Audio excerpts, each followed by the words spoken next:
In this minute video, I want to teach you how to verify Python installation and how to install Biopython in your PC.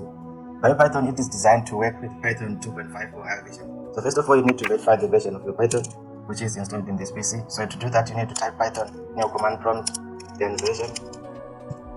Then it will actually print the version of Python which is installed. So in this case, it's 3.11, which support Biopython. So now we can go on to install Biopython. Just have to type it install, then Biopython.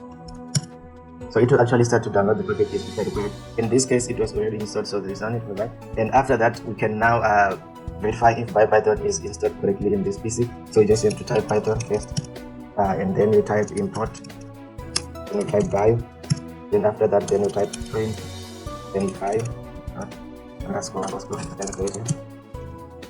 So it will actually print the version of Biopython which is installed. So in this case, it's 1.81. So this was it, guys. Thank you for watching. Please don't forget to subscribe.